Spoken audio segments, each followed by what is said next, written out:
International chronology के second parts में आप सबका स्वागत है। बात करेंगे राष्ट्रीय परिदृश्य के बारे में। इससे पीछे वाली वीडियोस में जो कि पार्ट नंबर फर्स्ट में नवंबर 2021 की क्रोनोलॉजी के इंटरनेशनल रिलेशन या फिर आप समझ सकते हैं अंतर्राष्ट्रीय संबंध के बारे में अपन चर्चा कर चुके हैं। आज की इस वीडियोस में हम बात करेंगे पार्ट सेकंड्स के रूप में नवंबर 2021 की क्रोनोलॉजी, जिसमें राष्ट्रीय परिदृश्य साथ ही साइंस एंड टेक के पोर्शंस को अपन लेके चलेंगे। तो चलिए पहले पॉइंट्स के ऊपर बढ़ते हैं। पहले अपने क्वेश्चंस की, जो कि करंट अफेयर का एक क्वेश्चन है, सभी कॉम्पिटिटिव एग्जाम्स में ये पूछे जाते हैं। हाल ही में भारत ने जो भारतीय अंतरिक्ष संघ जो है उसका उद्घाटन यहाँ पे किया है। इसमें आपका शॉर्ट फॉर्म जो है ISPA के नाम से ये जाना जाएगा, जिसमें आप लोग यहाँ पे देख सकते हैं ISPA हाल ही में भारत का नया भारतीय अंतरिक्ष संघ के नाम से जाना जाएगा।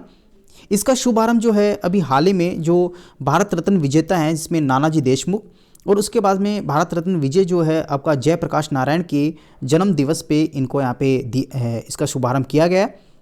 इसी में अगर बात करें तो थोड़ा सा इसमें अपन डिस्कस करते हैं। तो आत्मनिर्भर भारत दृष्टिकोण की रेखांकित करते हुए ISPA का यहाँ पे उद्घाटन किया गया है, जिसमें आत्मनिर्भर तकनीकी रूप से उन्नत और अंतरिक्ष क्षेत्र में अग्रणी देश बनने में ये मदद करेगा। ISPA की अगर बात करें तो ये मोस्ट ऑफली दो पार्ट्स में डिवाइड किया गया है। मैं आपको यहाँ पे बता दूं, ISPA मोस्ट ऑफली दो पार्ट्स में डिवाइड किया गया है। सबसे पहले इसमें स्पेस लिया जाएगा, स्पेस की स्टडी की लिया गया है। नेक्स्ट इसमें है सैटेलाइट, यानी दो फॉर्मेशन से ये बना है, जिसमें आपका स्पेस और सैटेलाइट से बन के ISPA बना है। हाल ही में इसका उद्घाटन माननीय नरेंद्र मोदी जी के द्वारा किया गया है। तो इससे संबंधित जो आपके पास इन्फॉर्मेशन है वो तो यही है। हालांकि इसमें जो इसके संस्थापक है वो L&T जो आपकी कंपनी है, उसके बाद नालको जो है उसके द्वारा ये स्टैब्लिश किया गया है। ये आपके लिए इन्फॉर्मेशन जो है एनफ नहीं है। आप लोग सिर्फ इसमें इतना याद रखेंगे, हाल ही में भारतीय अंतरिक्ष अनुसंधान का शुभारंभ भारत के द्वारा किया गया है। इसका नाम जो है ISPA रखा गया है और इसका उद्घाटन जो है आत्मनिर्भर भारत दृष्टिकोण को देखते हुए भारत को आत्मनिर्भर तकनीकी रूप से सक्षम करना है। और इसके दो पार्ट्स में इसको बांटा गया है, जिसमें स्पेस और सैटेलाइट्स इसमें शामिल हैं। नेक्स्ट बात करेंगे अपने पास में फसल अवशेष जलाने से जुड़े उत्सर्जन में भारत शीर्ष स्थान पे है। अगर बात करें इस न्यूज़ की तो इसमें आप देख पा रहे हैं फसल अवशेष जलाने में भारत उत्सर्जन के मामले में फर्स्ट स्थान पे है। अगर बात करें जलवायु प्रौद्योगिकी स्टार्टअप्स के बारे में तो ब्लू स्काई एनालिटिक्स यानी कि ये कंपनी है जिसके द्वारा ये एनालिसिस किया गया है। और इस कंपनी के द्वारा 2021 के अक्टूबर रिपोर्ट्स में कहा गया है कि भारत इसमें जो उत्सर्जन है फसल अवशेष जलाने में वो फर्स्ट स्थान पे है। तो आपका सबसे जो आपको इम्पोर्टेंट इन्फॉर्मेशन है वो इसमें यही है कि जो हाल ही में BSA यानी कि ब्लू स्काई एनालिटिक्स किससे संबंधित है। तो इसका संबंध जो है हाल ही में उत्सर्जन फसल अवशेष जो उत्सर्जन है उसकी स्टडी करने में ये स्टडी की है। और इसमें क्लाइमेट ट्रस्ट नामक एक वैश्विक गठन का भी एक ये हिस्सा है। तो इसमें भी आप यहाँ पे याद रख सकते हो, ये इन्फॉर्मेशन भी आपके काम की। इसमें आप देख सकते हैं क्लाइमेट ट्रस्ट नामक वैश्विक गठबंधन का एक ये हिस्सा है। और इसमें थोड़ा सा और डिस्कस अपन करें तो ये 2020 की जो अवशेष जलाने में उत्सर्जन है वो 12.2 के हिस्से में भारत जिम्मेदार का जिक्र किया गया है, जिसमें 2019 और 20 की बात करें तो भारत 12.8% की वृद्धि का भी जिक्र किया गया है। तो ये डेटा आपके लिए एनफ, आप इसको ना पढ़ें।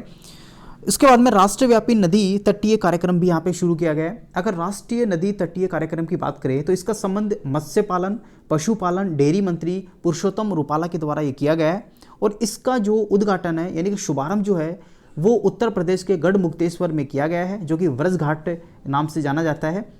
और इसके ऊपर नदीय तटीय कार्यक्रम के नाम से इसका शुभारंभ किया गया है, जो कि उत्तराखंड, ओडिशा, त्रिपुरा, छत्तीसगढ़ यानी कि 4 जिलों में इसको लागू किया जाएगा, यानी कि इसका शुभारंभ किया गया है। तो इसमें ये जानकारी आपके लिए एनएफ है, जिसमें राष्ट्रीय नदी तटीय कार्यक्रम शुभारंभ कहाँ से किया गया है। तो आप कह सकते हैं कि गढ़मुक्तेश्वर जो कि उत्तर प्रदेश के व्रज घाट के नियरेस्ट है, तो इसका उद्घाटन किया गया है। इतनी आपके लिए इसमें इन्फॉर्मेशन काफ़ी है, बाकी तो इसमें डिटेल से है, वो चीज़ अपने काम की नहीं है। नेक्स्ट अगर बात करें तो इसी में थोड़ा सा और देखें तो प्रधानमंत्री स्वास्थ्य सुरक्षा योजना से संबंधित भी ये है, जिसमें एक राष्ट्रीय मत्स्य विकास बोर्ड हैदराबाद में बनाया जाएगा। और ये एक इसके लिए नोडल एजेंसी होगी, जिसमें नदी तटीय कार्यक्रम में पारंपरिक जैसे मत्स्य पालन है, उसकी पारिस्थितिक तंत्र की स्थिरता है, उसको भी यहाँ पे ध्यान में इसमें रखा जाएगा। और इसके अंदर जो अभी बनाया जाएगा उसमें आप देख सकते हैं इसमें काफ़ी प्रकार की 3 प्रमुख नदी प्रणाली इसमें ली गई हैं, जिसमें गंगा है पहली, और दूसरा आपके पास में ब्रह्मपुत्र है और उसकी सहायक नदियां हैं, और बराक नदी है उसकी सहायक नदी, और महानदी है। तो इसमें ये 3 नदियां शामिल हैं। इसमें आप लोग यहाँ से देख सकते हैं ये तीनों नदी यहाँ पे आपकी स्क्रीन पे दी हुई है। इसमें गंगा है, उसकी सहायक नदियाँ जो भी हैं, उसके बाद ब्रह्मपुत्र और बराक नदी की जो भी टोटल सहायक नदियाँ हैं, और उसके बाद महानदी, ये तीनों की सहायक नदियों के किनारे यानी कि इनके तट पे ये आपका नेशनल फिशरी डेवलपमेंट बोर्ड बनाया जाएगा, जो कि 3 नदियों की सहायता से बनाया जाएगा। और ये आपका बोर्ड जो है हैदराबाद में बनाया जाएगा, ये भी आप ध्यान रख लीजिएगा। और ये एक नोडल एजेंसी होगी जो कि इसको क्रियान्वयन करेगा। नेक्स्ट बात करें नेक्स्ट न्यूज़ की, आप देख पा रहे हैं स्क्रीन में, भारतीय चिड़ियाघरों के लिए विजन प्लान 2021-2031 यहाँ पे जारी कर दिया गया है। इसमें सिंपल आपको इतना सा याद रखना है, ये आपका स्थानीय पक्षियों और जो जानवर हैं उनको यहाँ पे प्रोत्साहन देना है, संरक्षण करना है, और उसी के साथ में जो भी उसकी अपग्रेडेशन है उससे संबंधित है उनको यहाँ पे मजबूत करना है। इसमें सेंट्रल जू अथॉरिटी के द्वारा ये क्रियान्वयन किया जाएगा, जिसमें 10 स्तंभ इसमें माने गए हैं, जो कि परिवर्तन के 10 स्तंभ आप इसको कह सकते हैं। ये आप देख सकते हैं स्क्रीन पे। और ये सेंट्रल जू अथॉरिटी इसके लिए केंद्रीय चिड़ियाघर प्राधिकरण इसका क्रियान्वयन करेगा। उसके बाद प्राणी मित्र पुरस्कार जो है, इसका जो श्रेणियां हैं 4 श्रेणी में इसको दिया जाता है। हालांकि किस किस को दिया गया है ये चीज़ आपसे नहीं पूछी जाएगी, तो इसको आप लोग इसको स्किप कर सकते हैं। नेक्स्ट बात करें तो इसमें विशेष में आप देख लीजिएगा कि इसमें इस अवसर पर वन्य जीव अपराध नियंत्रण ब्यूरो द्वारा निर्मित आउटरीच फिल्म भी इस पर जारी की गई है, यानी कि इसके ऊपर एक शॉर्ट फिल्म भी यहाँ पे जारी की गई है। और उस फिल्म का जो शीर्षक है, जो टाइटल है, वो प्रकृति के साथ सद्भाव में रहना है। तो आप ये भी कह सकते हैं हाल ही में शॉर्ट फिल्म जो कि वन्य जीव अपराध नियंत्रण कंट्रोल बोर्ड के द्वारा यहाँ पे निर्मित की गई है, तो वो जो मूवी है या फिर आप कह सकते हो फिल्म जो है वो कौन से विजन्स की प्लान के तहत की गई है, तो 2021 से 2031 प्लान जो कि भारतीय चिड़ियाघरों के लिए शॉर्ट फिल्म जारी की गई है। नेक्स्ट बात करें, आपको ब्रह्मपुत्र नदी पर 4 लेन बनाने का निर्माण को मंजूरी यहाँ पे दे दी गई है। हालांकि इससे पहले अगर बात करें तो ये 4 लेन ना होगी, यहाँ पे 2 लेन थी। अगर बात करें भारतीय सरकार के द्वारा असम के कामरूप जिले के ब्रह्मपुत्र नदी, जिसमें 3 किलोमीटर लंबे 4 लेन सेतु निर्माण को यहाँ पे मंजूरी हाल ही में दे दी गई है। इसकी मंजूरी माननीय जो निर्मला सीतारमण हैं, जो कि अभी हाल ही में फाइनेंस मिनिस्टर हैं, इनके गुवाहाटी विजिट के दौरान इसको यहाँ पे इसकी घोषणा की गई थी। और ये आपका जो सेतु है इसको बनाया 4 लेन बनाने के उपरांत इसको सिल्क टाउन आपका सुआलकोची और उसके बाद में अमीन गांव का गुवाहाटी जो क्षेत्र है उसको सीधे अंतर्राष्ट्रीय एयरपोर्ट से ये कनेक्ट करेगा, यानी कि डायरेक्टली इंटरनेशनल एयरपोर्ट जो है आपका गुवाहाटी का, उसको डायरेक्टली सुआलकोची और उसके बाद अमीन गांव को यहाँ पे कनेक्ट करेगा। नेक्स्ट कुछ इन्फॉर्मेशन यहाँ पे और देख रहे हैं, भूमि पूजन का और शिलान्यास। अगर बात करें कोपिली हाइड्रो इलेक्ट्रिक प्रोजेक्ट, सबसे पहले तो आपको ये पता होना चाहिए कोपिली हाइड्रो इलेक्ट्रिक प्रोजेक्ट का संबंध किससे है। तो इसका संबंध आपका जो पर्यावरण अनुकूल जल विद्युत स्रोत से बिजली उत्पादन करना है। और उसके बाद में इसका टोटल जो रेंज है वो 120 यानी कि 120 मेगावाट्स का ये इस्टेब्लिश किया जाएगा। और यहाँ पे कहाँ पे किया जाएगा, तो वो आपका दिमा हसाओ जो कि आसाम में पड़ता है, वहाँ पे इसका इस्टेब्लिश किया जाएगा। तो सबसे पहले कोपिली हाइड्रो इलेक्ट्रिक प्रोजेक्ट जो है आपका दिमा हसाओ जो कि आसाम में है, वहाँ पे इसको इस्टेब्लिश किया जाएगा। टोटल इसकी जो कैपेसिटी है वो 120 मेगाहर्ट्ज़ है। इसका संबंध जो है इलेक्ट्रिक प्रोजेक्ट से है, जो कि परियोजना में आपका पर्यावरण अनुकूल जल विद्युत स्रोत पैदा करना है। नेक्स्ट बात करें तो NRNIP जो अपने पास में रिपोर्ट है, आप स्क्रीन पे देख पा रहे हैं ये वाला, इसमें दीम हसाओ असम के एशियन डेवलपमेंट बैंक की सहायता से इसका Assam road network improvement project establish कर दिया गया है, यानी कि इसका शिलान्यास कर दिया गया है, जो कि 90 किलोमीटर तक इसका सुधार कार्य चलाया जाएगा। और इसके लिए जो फंड है वो एशियन डेवलपमेंट बैंक के द्वारा यहाँ पे रिलीज किया जाएगा। टोटल 27 से मिलने वाला फंड जो है वो $30 करोड़ के लगभग इसमें शामिल है। नेक्स्ट क्वेश्चन अपने पास में बन सकता है कि national mission of clean Ganga का मिशन जो है हाल ही में किसके द्वारा यहाँ पे क्रियान्वित किया गया है। तो इसमें वाश इंस्टीट्यूट अपने पास में है, जो कि water sanitisation and hygiene institute के द्वारा ये इस्टेब्लिश किया गया है, जो कि ULB यानी कि लोकल अथॉरिटी वहाँ की है, उसके द्वारा इसको क्रियान्वयन किया जाएगा। नेक्स्ट बात करें, आपके अन्य महत्वपूर्ण तथ्य भी इसमें शामिल हैं, जो कि स्क्रीन पे आप देख पा रहे हैं। इसमें सबसे पहले अपन बात करेंगे USAID की। तो इसमें United state agency international developments, जिसका संबंध जो है आपका विल गेट्स से मेलिंडा गेट्स फाउंडेशन इसका समर्थन करता है, यानी कि इसमें जो मेलिंडा गेट्स फाउंडेशन है वो इसकी एक ऑर्गेनाइजेशन है।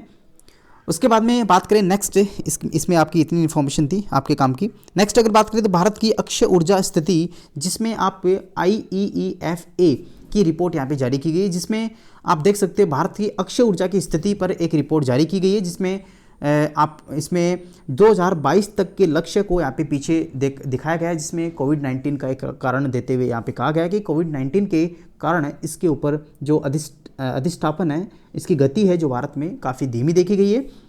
अगर बात करें इसके बाद में तो 175 जो है उसका टारगेट जो है, भारत का लक्ष्य जो है 2022 तक यहाँ पे इस्टेब्लिश करना है। यानी 2022 तक जो अपना हरित गैस जो है उत्सर्जन को कम करने के लिए आपने जो प्लांट हैं इलेक्ट्रिसिटी के 175 गीगा तक लगा दी जाएंगे, और 2030 तक ये टारगेट जो है 450 गीगाहर्ट्ज़ का है। तो आप देख सकते हैं 175 से आपका 450 गीगा वाट जो है वहाँ तक इसको इस्टेब्लिश किया जाएगा भारत में। इसका टारगेट 2030 तक है। यहाँ से स्क्रीन पे देख सकते हैं आपको 2030 तक आपको 450 गीगा वाट का हरित ऊर्जा स्थापित करना है। 7 गीगा जो वाट है वो इसमें 2020 और 21 की वित्त वर्ष में जोड़ा गया है। तो इस तरह इसमें आप जो इन्फॉर्मेशन है ठीक थी। जम्मू कश्मीर और दुबई सरकार के मध्य समझौता पर ज्ञापन, यहाँ पे जो समझौता किया गया है उस ज्ञापन पे हस्ताक्षर कर दिए गए हैं।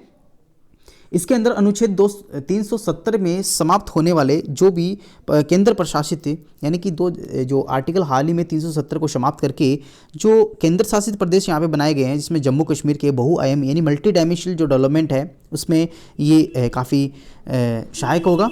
और इसके लिए डायरेक्टली यहाँ पे जो फ्लाइट है वो भी यहाँ पे इसमें इस्टेब्लिश की गई है। आप देख सकते हैं इसमें कि दुबई का एक MOU यहाँ पे हस्ताक्षर करना भारत के लिए काफ़ी सफलतापूर्वक हो सकता है। इसमें इस्लामिक सहायक संगठन के सदस्यों ने हमेशा ही इस कश्मीर पर पाकिस्तानी का भावनाओं को आगे रखा है। नेक्स्ट बात करते हैं तो इसमें उस जो भी जानकारी है मद्देनजर दुबई का कश्मीर में समझौता करना इसे केंद्र शासित प्रदेश के लिए मान्यता देने के समान है। नेक्स्ट अपने पास में जो इन्फॉर्मेशन है वो भारत का भूस्थानिक ऊर्जा मानचित्र लॉन्च हाल ही में कर दिया गया है। यानी कि भूस्थानिक जो भी है जिस स्थान पे, यानी कि जो धरातल पे जो स्थान है उनको geospatial energy maps of India के सहायता से इसको देखा जा सकता है। इसके अंदर ये आपकी जो चलाया गया है, ये आपका लॉन्च किया गया है वो इसरो के द्वारा किया गया है, जो कि ऊर्जा मंत्रालय के अधीन ये काम करेगा। इसमें आपके समेकित आकर्षक चित्रात्मक ढंग से जो प्रस्तुतिकरण है डाटाओं का वो हो सकेगा। और इसके अंदर आपने सुना होगा GIS, जियोग्राफिकल आप इंडिकेशंस के नाम से जानते हैं। इसमें संसाधनों को समग्र तस्वीर प्रदान करना है और बिजली संयंत्रों, तेल, गैस कुओं, पेट्रोलियम रिफाइनरी, कोयला क्षेत्रों में कोयला ब्लॉक्स को अच्छी से चित्रण करना है। टोटल इसमें 27 विषयगत इसमें रखे गए हैं। हालांकि ये आपके काम का नहीं है, बस आप इतना याद रख लीजिएगा कि हाल ही में नीति आयोग के द्वारा जारी किए गए भू स्थानिक ऊर्जा मानचित्र लॉन्च कर दिया गया है। या फिर आपसे पूछा जा सकता है कि भारत में भूस्थानिक ऊर्जा मानचित्र लॉन्च किसके द्वारा किया गया है, किस एजेंसी के द्वारा किया गया है? तो नीति आयोग के द्वारा ये लॉन्च किया गया है, जिसका शीर्षक जो है जियो स्पेशल या फिर कह सकते हैं भारत का भूस्थानिक ऊर्जा मानचित्र के नाम से जाना जाएगा। नेक्स्ट सर्किट्स हैं जो कि बौद्ध सर्किट्स विकास के सम्मेलन हेतु यहाँ पे है, जो कि स्क्रीन पे आप देख पा रहे हैं। ये आपके बौद्ध जो सोसाइटी है उसको इंक्रीज करने के लिए, जिसमें आपके Buddhist circuits trend FAM tour and conference इसमें आयोजन करवाया गया है। इसमें बुद्ध सर्किट्स ट्रेंड जो है इसमें इस्टेब्लिश की जाएंगी, जिसमें आप देख सकते हैं इस टूर को बौद्ध स्थलों के साथ साथ बोध गया और वाराणसी सम्मेलन में भी इसको यहाँ पे जोड़ा जाएगा। टोटल 125 प्रतिनिधि इसमें भाग लिया है, जिसका बौद्ध सर्किट विकास के प्रयास के लिए अगर बात करें तो इसमें एक स्वदेश दर्शन परियोजना इसमें शामिल की गई है, जिसमें प्रसाद योजना के तहत इसको रखा गया है। और इसमें प्रसाद की 3 जो परियोजनाएं हैं जो हाल ही में वाराणसी के अंदर ये स्वीकृत कर दी गई है। तो इतना आपको लिए यहाँ पे याद रखना है। हालांकि इससे ज़्यादा जो डिटेल्स आपको दी हुई है वो अपने जो एग्ज़ाम प्रोस्पेक्ट से इम्पॉर्टेंट नहीं है। बाकी आप लोग पढ़ना चाहें तो इसकी PDF आपको डिस्क्रिप्शन बॉक्स में अवेलेबल हो जाएगी, आप लोग वहाँ से इसको पढ़ सकते हैं।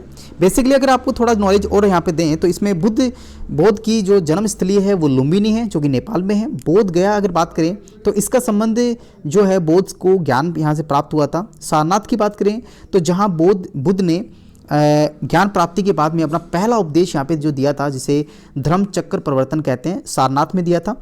उसके बाद कुशीनगर की अगर बात करें तो इसका संबंध बुद्ध ने अपने अंतिम प्रस्थान एवं महापरिनिर्वाण के लिए चुना था। नेक्स्ट नालंदा की बात करें तो दुनिया के पहले आवासीय विश्वविद्यालयों में से एक है और शिक्षण का एक केंद्र है। नेक्स्ट राजगीर की अगर बात करें तो इसका गर्दा कोटा में बुद्ध ने ध्यान और उपदेश देते हुए यहाँ पे महीने बिताए थे। श्रावस्ती की अगर बात करें तो जहाँ इन्होंने कई सूत यानी कि उपदेश पढ़ाए। वैशाली में बुद्ध ने अपने कुछ अंतिम उपदेश यहाँ पे दिए। तो जो बुद्ध हैं उनसे संबंधित जो स्थल यहाँ पे रहे हैं, जिसमें आपका लुम्बिनी है, उसके बाद बोध गया है, सारनाथ है, कुशीनगर है, नालंदा है, राजगीर है, श्रावस्ती है, वैशाली है, ये सभी मैंने आपके सामने यहाँ पे डिस्कस कर दी। इनसे संबंधित यहाँ पे कोई भी क्वेश्चन बन सकता है कि हाँ, जो बुद्ध के द्वारा जो ज्ञान प्राप्ति की गई थी सर्वप्रथम और अपने उपदेश यहाँ पे दिए गए थे, वो कहाँ पे दिए गए थे? तो सारनाथ में दिए गए थे। और पहला उनका जो उपदेश है वो धर्म चक्र प्रवर्तन के नाम से जाना जाता है। नेक्स्ट क्वेश्चन अपने पास में है CAQM से संबंधित है, जिसमें कमीशन ऑफ एयर क्वालिटी की अगर बात करें तो इसमें धूल नियंत्रण एवं प्रबंधन प्रकोष्ठ का गठन यहाँ पे किया गया है, जो कोई हाल ही में इसके निर्देश दे दिए गए हैं दिल्ली के द्वारा। तो इसमें आपकी जो भी अपने पास में आंधियाँ चलती हैं धूल भरी, उसके मापने में ये प्रकोष्ठ सहायक होगा। टोटल इसमें बात करें तो उत्तर प्रदेश में 17 प्रकोष्ठ इस प्रकार के बनाए गए हैं और राष्ट्रीय राजधानी दिल्ली क्षेत्र में 11 प्रकोष्ठ बनाए गए हैं। राजस्थान में इसी प्रकार के 8 प्रकोष्ठ हैं, हरियाणा में इसी प्रकार के 2 प्रकोष्ठ हैं। मोस्ट ऑफली आप देख सकते हैं राजस्थान प्रोस्पेक्ट से अगर बात करें तो राजस्थान में 8 प्रकोष्ठ बनाए गए हैं, जिनका संबंध धूल नियंत्रण एवं प्रबंधन प्रकोष्ठ से है। और इसके जो इस्टेब्लिश है वो CAQM के द्वारा किया गया है, जिसमें वायु गुणवत्ता प्रबंधन आयोग के द्वारा इसको सम्मिलित किया गया है। अगले क्वेश्चन की बात करें तो state of the world children's report 2021 जारी कर दी गई है। इसमें बेसिकली ये यूनिसेफ के द्वारा यहाँ पे जारी की जाती है। तो आपसे क्वेश्चन इतना पूछा जा सकता है कि state of the world children's report 2021 किसके द्वारा जारी की जाती है? तो ये यूनिसेफ के द्वारा जारी की जाती है। इसका टाइटल क्या है? State of the world children 2021 on my minds promoting protective and caring for the child mental health, इसका शीर्षक है या फिर आप कह सकते हो इसका टाइटल है। बाकी इसमें जो इन्फॉर्मेशन दी हुई है ये आपकी कतई इंपॉर्टेंट नहीं है, आप इस पर टाइम वेस्ट मत करो।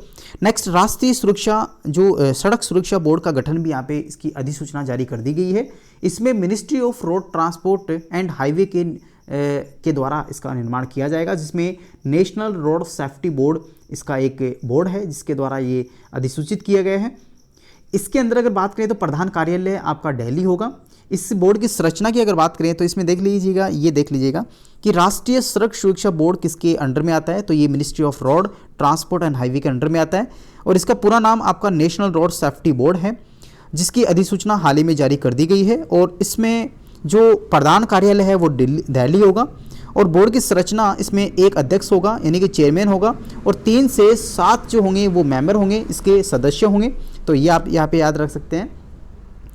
बाकी डेटा आपके लिए इतना ज़्यादा इम्पोर्टेंट नहीं है और इसका जो मेन जो पर्पज़ है, जो इसका कार्य जो है वो पहाड़ी क्षेत्रों में सड़क सुरक्षा, यातायात प्रबंधन, सड़क निर्माण के विशिष्ट मानक तैयार करना होगा। यानी कि जो भी जो पहाड़ी क्षेत्रों में जो सड़क लिहाज से जो सुरक्षा है उसका जाब्ता इसके द्वारा किया जाएगा। नेक्स्ट अगर बात करें तो आपके पास में नेक्स्ट स्कीम है आयुष्मान भारत योजना करते स्वास्थ्य लाभ पैकेज में संशोधन यहाँ पे किया गया है। तो इसमें संशोधन जो किया गया है जिसमें आप आयुष्मान भारत प्रधानमंत्री जन आरोग्य योजना इसका पूरा नाम है। इस संस्था में जो राष्ट्रीय स्वास्थ्य प्राधिकरण, जिसे आप लोग कह सकते हो NHA, नेशनल हेल्थ अथॉरिटी, जिसके तहत इसमें स्वास्थ्य पैकेज जो हैं उसमें थोड़ा संशोधन यहाँ पे किया गया है। हालांकि इसमें कुछ स्वास्थ्य पैकेजों की दरों को 20% से लेके 400% तक इसमें बढ़ाया गया है। 400 इसमें प्री सर्ज दरें हैं, जिसमें प्रोसीजर रेट जो होती हैं वो इसमें शामिल है। ब्लैक फंगस से संबंधित भी इसमें नया प्रकोष्ठ इसमें जोड़ा गया है। तो इस प्रकार से आप देख सकते हैं टोटल इसमें अगर बात करें तो 1669 इसमें उपचार प्रोसीजर्स रेट्स हैं, जिसमें आप देख सकते हैं 1080 सर्जिकल हैं, 528 मेडिकल हैं, एक इसमें अन्य पैकेज इसमें शामिल किया गया है। तो इतना ही आपके लिए डेटा इंपॉर्टेंट है और हाल ही में इसमें ब्लैक फंगस को जोड़ दिया गया है इसके अतिरिक्त।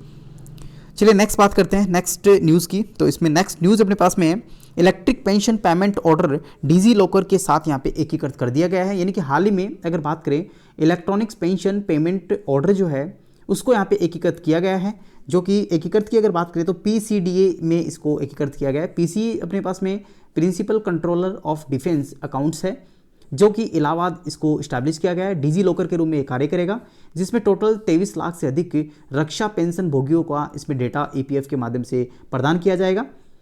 तो ये अपने पास में न्यूज़ थी, इसको आप देख लीजिएगा।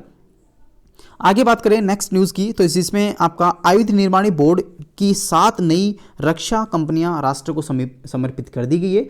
अगर बात करें ऑर्डिनेंस फैक्ट्री बोर्ड जिसको आप लोग यहाँ पे आयुध निर्माणी बोर्ड कहते हैं, इसमें टोटल 7 जो रक्षा कंपनियां थी वो राष्ट्र को समर्पित कर दी गई हैं। अब ये राष्ट्र के लिए काम करेंगी। कौन कौन सी ये एजेंसियां हैं वो आपके लिए इंपॉर्टेंट नहीं है, सिर्फ आप इतना याद रख लीजिएगा। हाल ही में आयुध निर्माणी बोर्ड के द्वारा राष्ट्र को कितनी नई रक्षा कंपनियों को समर्पित किया गया है, तो टोटल इसमें 7 यूनिट्स को इसमें समर्पित किया गया है। इतना आप लोग यहाँ पे याद रख लीजिएगा, आपके लिए इतना ही इंपॉर्टेंट है इसमें न्यूज़ में। बाकी तो ऐसे तो काफ़ी है पढ़ने को, तो आप कितना पर इसमें पढ़ोगे। नेक्स्ट अपने पास में है मैं आगे निकाल लेता हूँ नेक्स्ट स्लाइड्स। यहाँ पे स्क्रीन पे आप देख पा रहे हैं स्वच्छ भारत मिशन शहरी को वर्ष 2025 से 26 तक यहाँ पे जारी करने को मंजूरी दे दी है। अगर बात करें केंद्रीय मंत्रिमंडल ने खुले में शौच से मुक्त यानी कि ओडीएफ फ्री के परिणामों पर जोर देते हुए और साथ ही सभी शहरों के ठोस कचरे का वैज्ञानिक प्रसंस्करण के द्वारा इसका जो डिस्पोज करना चाहिए वो भी इसमें जोड़ा गया है, जिसमें स्वच्छ भारत मिशन अर्बन एरियाज़ के लिए इस प्रोग्राम को 2025 से 26 तक इसको मंजूरी मिल गई है। इसके अंदर अपने पास में स्वच्छ भारत मिशन 2.0 जो है, इसमें सांविधिक शहरों को कम से कम ओडीएफ प्लस इसको बनाना है और 1 लाख से अधिक जनसंख्या वाले शहरों को ओडीएफ प्लस यानी कि ओडीएफ प्लस बनाना है, जिसमें 1 लाख से कम आबादी यानी कि कम जनसंख्या है उसको बनाना होगा। तो इसमें इतनी जानकारी इसमें दी हुई है जो आपके काम की है। बस आपको इतना याद रखना है कि स्वच्छ भारत मिशन को हाल ही में जो शहरी है उसको हाल ही में 2025 से 26 तक इसको जारी करने की मंजूरी दे दी गई है और कम से कम यहाँ पे ओडीएफ फ्री इसके लिए सभी राज्यों को बनाना है, सभी सिटीज़ को बनाना है। अमृत 2.0 ये स्कीम लागू होगी। कोविड-19 के कारण भारत में जीवन प्रतिष्ठा में भी यहाँ पे कमी देखने को मिली। हालांकि इस प्रकार के क्वेश्चन यहाँ से नहीं पूछे जाते, आप इतना याद रख सकते हो लाइफ एक्सपेक्टेंसी जो है वो कम यहाँ पे आकी गई है। कुछ इंपॉर्टेंट न्यूज़ हैं न्यूज़ शॉर्ट्स में, तो आप बात कर लेते हैं। सबसे पहले पीएसए, इसका संबंध जो है आप देख सकते हैं प्रेशर स्विंग एड्जॉर्प्शन से है और इसका जो आयोजन है वो ऋषिकेश में किया गया है जो कि उत्तराखंड में है। ये आपका ऑक्सीजन संयंत्र प्रधानमंत्री नरेंद्र मोदी के द्वारा राष्ट्र को समर्पित कर दिया गया है। नेक्स्ट है गो फर्स्ट। अगर गो फर्स्ट की बात करें तो हाल ही में श्रीनगर से यूएई के बीच में जो हवाई रिलेशन बनाए गए हैं, यानी कि आप कह सकते हो जो आपका उड़ान भरी गई है, तो वो आपकी पहली एयरलाइंस है जिसे आप गो फर्स्ट के नाम से इसका नाम दिया गया है। राउंडअप में अगर बात करें तो ये अपने पास में इंपॉर्टेंट नहीं है, ये अपने कर्मचारियों का 3% जो हफ्ता बढ़ाया गया है उससे संबंधित है। अगली न्यूज़ की अगर बात करें तो अपने पास में जो अंतरिक्ष एवं रक्षा प्रौद्योगिकी से संबंधित है, जो कि साइंस और टेक का पोर्शन होता है। काफ़ी यहाँ से क्वेश्चन पूछे जाते हैं सभी कॉम्पिटिटिव एग्जामिनेशन में। मोस्ट ऑफली किसी भी एग्जामिनेशन को आप लोग देखते हैं तो उसमें मोस्ट ऑफली 10 से 50 क्वेश्चन जो होते हैं वो सामान्य समसामयिक से होते हैं, यानी कि करंट जीके से होते हैं, चाहे राजस्थान का हो चाहे फिर सेंट्रल का हो। अभी हाल ही में ये जो जीके है कंप्लीटली आप देख सकते हैं सभी दोनों भर्ती हो, सेंट्रल हो चाहे स्टेट के लिए एलिजिबल है, यानी कि दोनों इसको पढ़ सकते हैं। अंतरिक्ष प्रौद्योगिकी की अगर बात करें तो इसमें सबसे पहले क्षुद्र ग्रहों के अध्ययन के लिए नासा ने एक मिशन यहाँ पे लॉन्च किया है जिसका नाम लूसी है। देखिए आपके लिए जो इंपॉर्टेंट इसमें है, इसमें सबसे इंपॉर्टेंट पहला क्वेश्चन बन सकता है कि लूसी का संबंध हाल ही में अंतरिक्ष प्रौद्योगिकी में किससे संबंधित है, तो ये आपका क्षुद्र ग्रहों के अध्ययन से संबंधित है जो कि नासा के द्वारा ये लॉन्च किया गया है, आप देख सकते हैं स्क्रीन पे। और इसका संबंध जो है बेसिकली अगर बात करें तो इसमें लूसी बृहस्पति के ट्रोजन जो क्षुद्र ग्रह हैं उसका अध्ययन करने वाला नासा एक पहला अंतरिक्ष यान बन गया है। हालांकि इससे पहले बृहस्पति के ट्रोजन क्षुद्र ग्रह जो हैं उनका अध्ययन यहाँ पे नहीं किया जाता था, लेकिन हाल ही में नासा के द्वारा एक अंतरिक्ष अभियान यहाँ पे छेड़ा गया जिसका नाम लूसी है और ये अपने पास में क्षुद्र ग्रहों का अध्ययन यहाँ पे करेगा जो कि बृहस्पति की अपन बात कर रहे हैं। तो ये अपने पास में क्वेश्चन बन सकता है कि लूसी का संबंध हाल ही में भारत की किस एजेंसी के द्वारा लॉन्च किया गया है? तो नासा के द्वारा किया गया, सॉरी अमेरिका एजेंसी है नासा, अमेरिका के द्वारा किया गया है। और ये इसका जो बेसिकली लॉन्च करने का जो पर्पस है वो आपका बृहस्पति के ट्रोजन क्षुद्र ग्रहों का अध्ययन करना है। उसके बाद में अगर बात करें इससे थोड़ी सी न्यूज़ की और अपन अगर यहाँ से इंपॉर्टेंट निकालें तो इसमें आप देख सकते हैं ट्रोजन एस्ट्रॉइड के बारे में अपन बात करें। ट्रोजन एस्ट्रॉइड क्या होते हैं? ये दो समूह में सूर्य की परिक्रमा करते हैं। एक समूह बृहस्पति के आगे और दूसरा समूह उसके पीछे रहता है। इस क्षुद्र ग्रहों का निर्माण एक मौलिक पदार्थ के अवशेषों के बाद में हुआ, जिसमें बृहस्पति और अन्य बाहरी ग्रहों का निर्माण देखने को मिलता है। तो ये आप देख सकते हैं। अगला क्वेश्चन अपने पास में, चीन ने 6 माह के मिशन पर भेजा अंतरिक्ष यात्रियों का दल। देखिए चीन ने 6 माह के लिए एक दल यहाँ पे अंतरिक्ष में भेजा है, जिसमें टोटल 3 मेंबर हैं। 2 इसमें पुरुष हैं, एक इसमें महिला है। महिला इसमें पहली बार अंतरिक्ष में यात्री के रूप में है, बाकी ने यहाँ पे काफ़ी बार यहाँ पे अंतरिक्ष में अपना योगदान दिया है।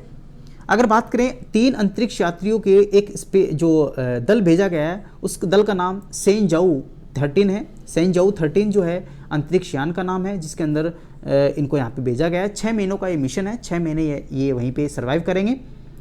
इनका उद्देश्य जो है, चीन में इस जो प्रोजेक्ट का उद्देश्य है वो लंबे समय तक यहाँ पे अंतरिक्ष में बिताने का रिकॉर्ड बनाना है, यानी कि सबसे ज़्यादा 6 महीने का जो अंतराल है बिताने का अंतरिक्ष में, वो चीन के नाम यहाँ पे हो जाएगा। इसके बाद में अगर ये सफलतापूर्वक रहता है, इसके लिए जो अंतरिक्ष यान यूज़ किया गया है वो सेंजाऊ 13 किया गया है, जो कि चीन का एक मिशन है और चीन की एजेंसी के द्वारा ये भेजा गया है। आगे बात करते हैं, चीन ने अपना पहला सोलर अन्वेषण उपग्रह भी यहाँ पे लॉन्च कर दिया है। यहाँ से आप देख सकते हैं चीन ने अपना पहला सौर अन्वेषण उपग्रह यहाँ पे लॉन्च कर दिया गया है। इसका जो लॉन्च है वो साक्षी प्रांत ताइवान से इसका प्रक्षेपण किया गया है, जो कि ताइवान सैटेलाइट लॉन्च सेंटर के नाम से जाना जाता है। लॉन्ग मार्च 2D रॉकेट के माध्यम से 14 अक्टूबर 2021 को इसका प्रक्षेपण किया गया था, जिसमें अपनी नियोजित कक्षा में सफलतापूर्वक यहाँ पे प्रवेश कर लिया है। और ये चीन का एक बहुत बड़ा प्रोजेक्ट है और पहला ही आप इसको कह सकते हैं। आगे बात करें, इसका बेसिकली चीनी नाम जो है वो आपका साय है, साय नाम से इसको जाना जाता है। साय का बेसिकली जो इसका डेफिनेशन है वो आपका चीन में सूर्य की देवी का नाम है, इसका नाम से जाना जाता है। उसके बाद में 10 छोटे सैटेलाइट्स भी इसमें शामिल हैं, हालांकि ये आपके एग्जाम पॉइंट ऑफ व्यू से इंपॉर्टेंट नहीं है। नेक्स्ट न्यूज़ अपने बात करेंगे जो न्यूरी। अगर बात करें न्यूरी का, तो ये दक्षिण कोरिया का पहला अंतरिक्ष रॉकेट है। आपसे पूछ सकते हैं कि हाल ही में न्यूरी का प्रक्षेपण किया गया है वो किस जो देश से संबंधित है? तो दक्षिण कोरिया का पहला अंतरिक्ष रॉकेट है। बस आपके लिए इतना इंपॉर्टेंट है इसमें। चलिए बात करते हैं रक्षा प्रौद्योगिकी के बारे में। भारत ने अग्नि 5 का यहाँ पे हाल ही में सफलतापूर्वक प्रशिक्षण किया है। इसकी रेंज 5000 है, जो कि आप देख सकते हैं सरफेस टू सरफेस ये मार करने में सहायक है। अग्नि 5 की मैं बात कर रहा हूँ और ये अग्नि 5 का जो 8वां प्रशिक्षण किया गया है। इससे पहले 7 प्रशिक्षण सफलतापूर्वक भारत ने कर लिए हैं। Surface to surface intercontinental blasting missile के नाम से जाना जाता है। इसकी रेंज 5000 है और इसको ओडिशा के APJ अब्दुल कलाम द्वीप से इसका प्रशिक्षण सफलतापूर्वक कर लिया गया है। इसके 3 चरण हैं, जिसमें ठोस आपका इंजन का उपयोग किया जाता है। अग्नि 5 में बहुत उच्च सटीकता के साथ 5000 किलोमीटर तक के लक्ष्य को भेदन करने की इसमें क्षमता बताई गई है। 17 मीटर लंबा, 2 मीटर चौड़ा ये मिसाइल 1.5 टन तक इसका वजन होगा, यानी कि इसमें हथियार ले जाने के लिए कैपेसिटी होगी इसकी। बाकी अगर बात करें, भारत इसके हिसाब से अपना 5वां देश बन गया है दुनिया का। इससे पहले अमेरिका, रूस, आपका फ्रांस, चीन इसमें शामिल हैं और DRDO और BDL के हेल्प से ये लॉन्च किया गया है, जिसमें आपका डिफेंस सेक्टर की DRDO और BDL इसमें भारत डायनेमिक लिमिटेड के द्वारा ये लॉन्च किया गया है। नेक्स्ट बात करते हैं, भारतीय नौसेना हेतु हथियारों की खरीद के लिए अमेरिका के 7 अनुबंध यहाँ पे कर लिया गया है, जिसमें हथियार P8 जो P8I एयरक्राफ्ट है के अंक को इसमें शामिल किया है। हालांकि आपके लिए न्यूज़ कॉम्पिटिटिव के हिसाब से इंपॉर्टेंट नहीं है, आप इसको वैसे देख सकते हैं वर्बली। बस इसमें जो इंपॉर्टेंट आपके पास फैक्ट्स हैं वो अपन बात करेंगे। INS विक्रांत का दूसरा समुद्री प्रशिक्षण यहाँ पे सफलतापूर्वक कर लिया गया है। अगर बात करें INS विक्रांत के बारे में, तो ये दूसरा सबसे बड़ा समुद्री प्रशिक्षण होगा भारत का, जिसमें INS विक्रांत के नाम से इस स्वदेशी विमान वाहक पोत को जाना जाता है। भारत में बने इस प्रकार के सबसे बड़े लगभग 40 टन वजनी जटिल युद्ध पोत ने पहला जो समुद्री प्रशिक्षण है वो अगस्त 2021 में सफलतापूर्वक किया था 5 दिन का। अब यहाँ पे इसने सेकंड भी यहाँ पे कर लिया है, तो ये भी आप देख सकते हैं। आईएनएस विक्रांत की कुछ महत्वपूर्ण बात करें तो आईएनएस विक्रांत अधिकतम 28 नॉटिकल टन की रफ्तार से चल सकता है, 262 मीटर लंबा है, 62 मीटर चौड़ा, 59 मीटर हाइट इसकी होगी। स्वदेश एयरक्राफ्ट कैरियर आईएनएस विक्रांत का निर्माण यहाँ पे किया है और इसका निर्माण जो है वो कोचिन शिपयार्ड से यहाँ पे किया गया है। कोची शिपयार्ड से इसका जो है इसका शुरू किया गया था इसको। आईएनएस विक्रांत की योजना के तहत यहाँ पे 2022 में नौसेना में शामिल इसको कर लिया जाएगा। विशेष की अगर बात करें तो वर्तमान में भारतीय नौसेना के पास में एकमात्र विमान वाहक है जिसे आईएनएस विक्रमादित्य इसकी सेवा में है। इससे पहले आईएनएस विक्रमादित्य है, इसके बाद में आईएनएस विक्रांत है। नेक्स्ट, डीआरडीओ ने किया high speed expendable aerial target अभ्यास का सफलतापूर्वक प्रशिक्षण किया। हाल ही में अभ्यास किस एजेंसी के द्वारा किया गया? तो डीआरडीओ के द्वारा। किस प्रकार से किया गया? High speed expendable aerial target के रूप में किया गया है। अगर बात करें इसके बारे में तो अभ्यास का उपयोग जो है वाहन का उपयोग विभिन्न मिसाइल प्रणाली के मूल्यांकन, हवाई लक्ष्य यानी कि एरियल टारगेट्स के रूप में यहाँ पे किया गया था, जिसका जो टारगेट है वो इंडिजीनियसली यानी स्वदेशी बना हुआ है। तो दोस्तों ये अपने पास में हाल ही में न्यूज़ थी जिसमें सबसे पहले अपन ने बात कर ली आपका राष्ट्रीय परिदृश्य के बारे में, उसके बाद में अपन ने बात करी साइंस एंड टेक जिसमें रक्षा प्रौद्योगिकी इसमें शामिल है। ये सभी दोनों पोर्शन बड़े पोर्शन हैं, काफ़ी मैंने गहनता से आपको अच्छे से पढ़ा दिए हैं, काफ़ी शॉर्ट एंड स्वीट रूप में आपको पढ़ाए हैं। आशा करता हूँ कि आपको वीडियो समझ में आ गया होगा। किसी प्रकार का कन्फ्यूजन क्वेरीज है आप लोग यहाँ पे कमेंट बॉक्स में कर सकते हैं। पार्ट्स नंबर 3 में अपन बात करेंगे आर्थिक परिदृश्य के बारे में, साथ ही उसके कुछ रेलिवेंट इन्फॉर्मेशन डेटा की, वो भी अपन शॉर्ट यहाँ पे अपलोड इस चैनल के माध्यम से कर दिया जाएगा। अभी तक जिन अभ्यर्थियों ने इस चैनल को सब्सक्राइब नहीं किया कृपया चैनल को सब्सक्राइब जरूर करें।